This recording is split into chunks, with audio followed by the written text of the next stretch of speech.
Hi, everyone. I'm absolutely delighted to tell you that today we have a globally acclaimed doctor who's one of the most respected Maya doctors, and he's director of the prestigious Viva Maya at Maria Worth in Austria. I am so delighted that we have Dr. Stossier with us today. Just to tell you a little bit about him, he combines modern Maya medicine and advanced diagnostics, holistic medical treatments, orthomolecular medicine, and meticulous diet plans. Dr. Stossier has an incredible reputation all over the world, right from Hollywood to Bollywood. People know him, they respect him. Hello to everybody. Hello, how are you? I'm excellent. Thank you. Lovely. Thank you for being here today and for taking the time to have a chat. We're going to tell people how to detox at home. And there's nobody who can do this better than you because you're the guru of detox. And my first question to you will be, what is wellness to you? So first of all, thanks for giving me the opportunity to talk to you and to give all the experience to the listeners. Wellness is, I would say, if we feel really well in a very holistic way, physically, mentally, emotionally, but also in our social contacts. That means we are people surrounded from family, from groups, and in what community we ever are integrated. I think that's the most important part, to be in this holistic way, really feeling well and being settled and to feel perfect in all these different parts of our life. And you mentioned something which actually nobody's mentioned before, but you said to be part of a community. That is so important, I think, and we all realize that during lockdown, how important that is. That's one of the most important things. We also know, and we have recognized in the medicine, a huge change. We, as a medical doctors, we are trained mainly in pathologies. That means we learn how to treat different diseases. We know, especially now when we are talking about virus infection, we know the virus, the name of the virus, incubation, how to treat it. Sometimes we think we don't know it, but we would know it. So we are trained to treat people when they get sick and when they have a disease. But now there's a change in the medicine into salutogenesis. That means to look at people, what do they do if you have, let's say, 60% infected from a virus? What are the others doing that they don't get infected? What is the secret of the 40%? And one of the most important things really to stay healthy is to be part of a community. This is what we know from many, in the meanwhile, investigations and science works, that this being part of a social unity is the most important to stay healthy. Wonderful. Now, there are many ideas about what a detox actually involves. So will you explain to us what is a detox? Look, detoxification is not a process you have to go to a center and then you detox and then you go home and you're detoxified and the rest you do intoxication again. So detoxification is a process which happens every second of our life. For example, right now, when you inhale the oxygen, in the next moment you exhale carbon dioxide. That's the end product of the metabolism. And of course, that's also a part of detoxification, because if we put too much carbon dioxide into our body, we will die. The same is when you look at the intestine. The same is when you look at the urine. So we always have lifelong a process of intake and elimination. Otherwise, we couldn't survive. Okay. In 2016, the Nobel Prize was awarded to a group of Japanese researchers. And by the way, a lot of Austrians have been part of that research too. They named the process autophagia. That means we have the possibility to eliminate substances we don't need anymore. For example, when we go to the toilet, we eliminate via the urine or via the stool, those things we have no more, they are not any more useful for us. I wouldn't say they are toxins, but these are the end products of the metabolism. And they also found that we have a genetical program to start this cleansing. And this program works in every single cell of our body. That means we have more or less in our genetic code the possibility of elimination. Otherwise, we can't survive. And Wow. interestingly enough, the strongest stimulus of this process of cleansing and detoxification is fasting, which we use as a strategy. And now we have to clarify, what do we want to talk about? When we're talking about detoxification, it's a very unspecific general process. We eliminate those substances we don't use in our metabolism anymore. We can name many different metabolic byproducts. For example, if you produce energy, we produce a lot of so-called free radicals. And these free radicals, they can irritate our whole metabolism. So they are kind of a toxin. So we have to detoxify these free radicals. If you produce uric acid as an end product of protein metabolization, that somebody who has gout knows the problems of the high concentration of uric acid. So there are many different substances. And in our metabolism, we have, for all of them, we have a process to eliminate them. So, and this is lifelong. But when we are now using, for example, fasting as a medical strategy to help people to get rid of their diseases, then we use fasting as medicine. And this is one of the strongest, I would say, possibilities to help people. It's like a surgery without a knife. But you need somebody who knows to use that knife of fasting to help people in their medical conditions. And that's the difference. So basically what you teach us and what you've taught at Mayor is that have heavy meals in the morning and lighter meals in the evening. Absolutely right. And Dr. Stossier, everyone laughs at me when I do that, because we go out for dinners and everyone laughs and thinks I'm a little crazy because I'm sitting there and trying to not eat, and they get worried about what I'm like. Congratulations, and stay crazy. I'm sure you will be healthier on a long-term effect, because this is a natural principle. Nobody has the capacity to digest heavy foods in the evening. So what will happen? When you have eaten more carbohydrates, you produce a lot of fermentation, because sugar will be fermented by the intestinal bacteria, and the result will be alcohol. If you eat more protein, the result will be other bacteria, they are metabolizing the protein. By putrefaction, you produce a lot of toxins, mainly histamine, for example. And if you look now, histamine is the main substance of inflammatory processes, but also allergies. We have an increased number of people suffering from allergies, especially food intolerances in the last couple of years. Yes. This is not because the food is so bad. This is, sorry to say, because people are so stupid and they eat a lot of wrong foods at the wrong time and too much of that. Okay. So that gets me to what I was going to ask you next. What happens when our bodies aren't clean, when we've got too much of the toxins inside our body? What impact does it have on how we feel physically and mentally? So it depends what you are creating. For example, fermentation, too many carbohydrates. You get a lot of gas in the belly. You get maybe some dysbiosis. That means candida can grow in the intestine and produces a lot of alcohol. At the end of the day, everybody knows the effect of alcohol. You get maybe a little bit drunken also in the brain. And concentration will be reduced. Your focus will be not the same as before. Many people, they report they have a brain fog, for example. If it's for a longer period of time and you are not able to eliminate that kind of toxins, they can be stored, for example, around the ankles, and you get some inflammatory processes there and you feel some pain, or you get a disease which I really like. It's called fibromyalgia. That means only you have some pain and we don't know where it's from. So how somebody reacts depends on the weak points we all have. Everybody has some weak points, and depending on where it is, you will get your complaints. Also, the brain will be involved in that.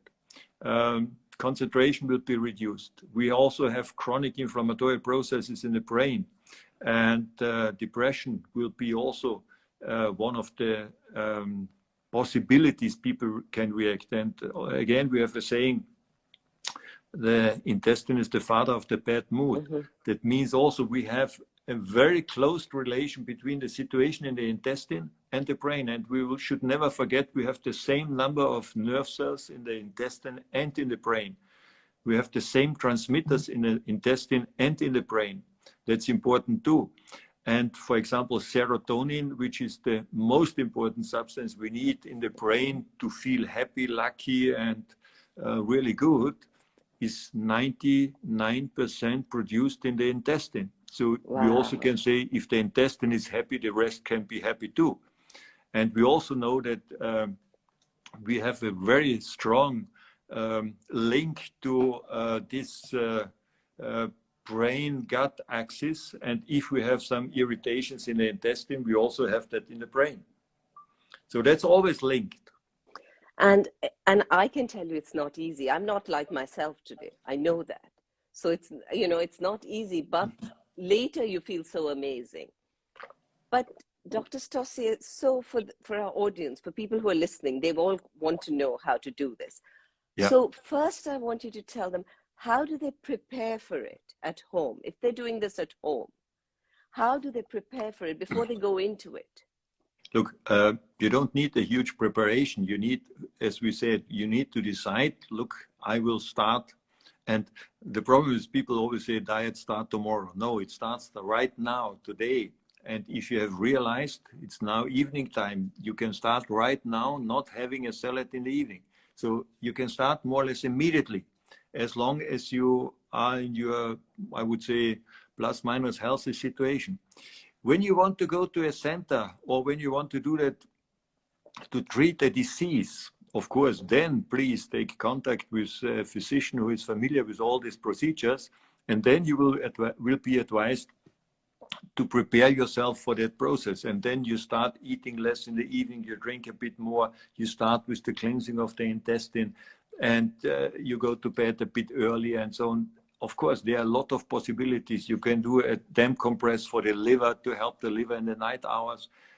All these things are really helpful, yes, but not necessary if you want to help yourself with a mild form of detoxification, which I would suggest is more or less a healthy lifestyle. Okay, but now tell me, can you talk us through how someone would detox at home? The process, the whole process, because I find it very difficult to do it at home. Yes, because you're doing it in a very intensive form. I agree. So, first of all, start at the weekend, not on a Monday, because at the weekend you are off, except if you're working on a Sunday, then I wouldn't take the weekend, because then you have more time to stay at home and allow the body to react. Then, of course, prepare yourself what kind of food and what kind of meals you would like to have for the weekend. Mm-hmm. Make sure that you have enough time, and I would say create a routine in advance, that you know this is, for example, breakfast time, this is lunch time, this is the evening time. And also what you want to do in between, because it's also important to have maybe an hour to have a walk around or to rest after the meal and so on. That would be nice to have. Then make sure that you drink a little bit more. And a little bit more we need in our daily routine. We would need, let's say, 2 liters, and minimum during the process of detoxification is 3 liters. But liquid is water, maybe and still mineral water, herbal tea, milk, fruit juices, coffee. Alcohol doesn't count as liquid. These are liquid foods we have to metabolize and to digest, so that doesn't work. And then, of course, for example, for breakfast, and yeah, principle of eating: eat slowly, chew well, take time for your meals, enjoy your meal, and stop when you feel it's enough. For breakfast, you can have, I would say, a mild form of, you can have some bread, you can have some butter, you can take some vegetables.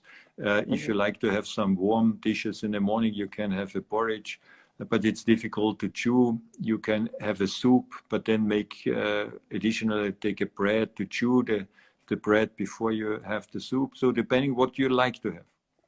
For lunch, I would recommend some food combining. That means you have either fish and vegetables, or you have some vegetarian meals, or if you like to have some meat and vegetables. Not every day meat and fish, because you shouldn't have too much protein.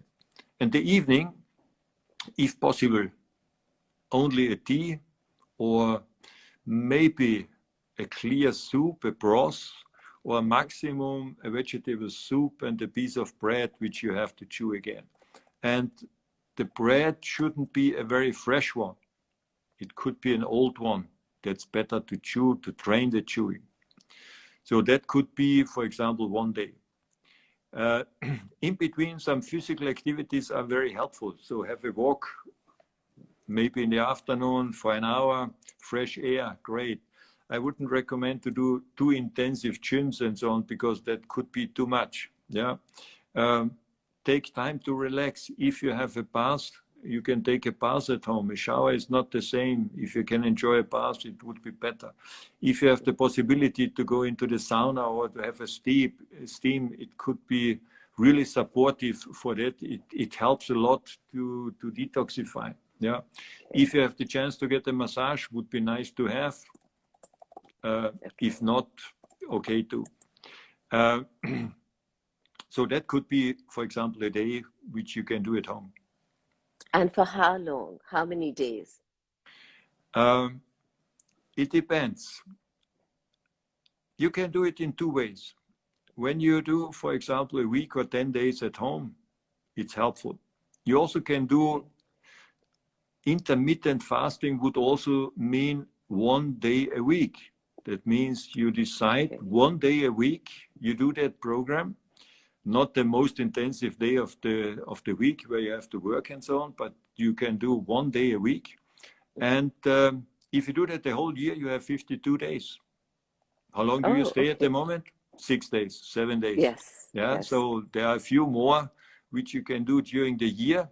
And that helps the body really to stay healthy, because you have a routine where you every week allow the body to eliminate the toxins very successfully. Okay. It's not important which day you take. You can take the Monday, you can take the Friday, whatever you want. Look a little bit in your daily routine and how your weekly program is, and then decide which day you take. So that's what you want to do later, once you've done an intense program. Is that right? For example, this is also what we recommend people when they have been to one of our centers. Then they can do the follow-ups 1 day as a fasting day or cleansing day at home. Yes. And would it be safe for people to do it at home for a week, like this, every day initially? Look, as long as you are more or less healthy and you don't suffer from severe problems, I would say yes, it's safe. Yeah. But again, if you want to treat any disease, if you want to get rid of any complaints, then it makes sense to ask a physician to help you with that. But otherwise, yes, absolutely safe. Okay. And how often would you say people should, if they're doing a week, say, how often should they do it? Every 6 months? Every 3 months? Again, is there something you would advise? Like you would say, don't do it every month. Look, these generalizations are a little bit difficult to answer. I know. I would recommend once a year, a period of fasting, which should be 3 or 4 weeks. This is, I think, it makes sense to do that. If you don't have 1 week, one period where you can manage that for 3 to 4 weeks, you can separate it. You can do 1 week every 3 months. But it's a bit more difficult. And the long-term effect, for example, if you do a therapy for 3 weeks, the long-term effect is much better than 3 times 1 week. But again, now we are talking about therapy. When we want to treat people with different diseases, I think then I would prefer to have them for 3 to 4 weeks together, and then the continuation at home. Okay. I would be happy if people, when they are, as long as they are young, healthy, fit, whatever, if they do a week at home, or let's say 10 days at home once a year, I think that would be great to have. For therapies, it's not enough. And would you tell them that don't have gluten, dairy, don't have eggs? No. Would you, because a lot of people have been asking about what they should eat. No. If somebody really has a problem with food intolerances, that has to be clarified prior to the therapy and prior to the fasting. Of course, we should know if there's a food intolerance. This is the reason we have integrated the functional muscle testing into the modern biomedicine, to know that very quickly. And for us, it's very simple to detect these food intolerances. If not, but if somebody knows, of course, he should not have this intolerant food. But thanks God, not everybody has these intolerances. And I wouldn't recommend in general without knowing that. So it's absolutely okay. If you are okay with gluten, then take the gluten. If you're okay with dairy, take that. If it's your decision not to eat it, for me, it's okay too. It's not a must, it's a possibility. And are there supplements that you would tell them that, okay, if you're doing this, take this? Like, would you tell them to take a general vitamin? Or look, I think one of the most important things when you go through a period of fasting and cleansing, also at home, is to look at alkaline and acidity balance. We have mainly problems with acid, not so much with alkaline situation. We have a lot of, I would say, metabolic protection against hyperacidity, not against hyperalkalinity. So what we use in all cases of detoxification is a kind of alkaline powder called base powder. It's a mixture of sodium bicarbonate, calcium, magnesium, potassium, so the most important minerals. And this, I think, will be important also for those who go through this process at home, to make sure that they not to turn too much into the acid side. It will not be available in all the pharmacies around the world, but you can get everywhere some baking soda. Sodium bicarbonate is the main ingredient, and this is the substance the body handles. On the other side, we also get a lot of supplements in our days from magnesium, calcium, potassium, whatever, and the multi-mineral combination would be great to have too.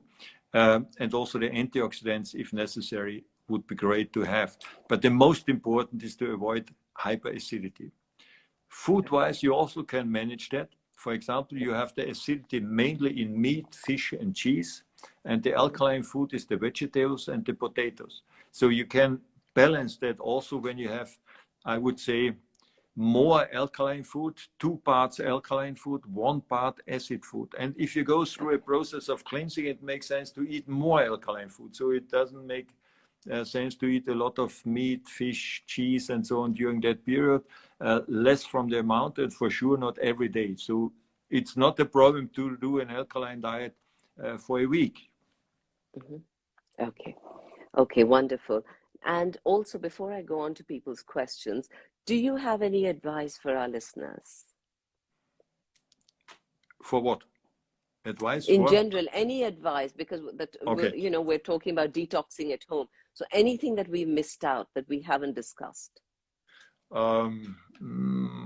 I think we have touched most of the points, but to repeat, the most important in nutrition, and also what we train people in myotherapy, is the eating habit itself. And I think, as you said at the very beginning, to eat slowly, to chew well, to take time for your meals, it's one of the most important, the simplest thing, and people sometimes have difficulties to understand it, but at the end of the day, everybody knows it, because you can try to do it once and you immediately feel the difference to a situation where you are stressed, have no time to eat, you are hungry, you eat this really excellent food without, I would say, also paying respect. And nutrition and also detoxification is also to pay respect, first of all, to the nature, which brought all these wonderful foods to us, which we have, to pay respect to people, prepared them with a lot of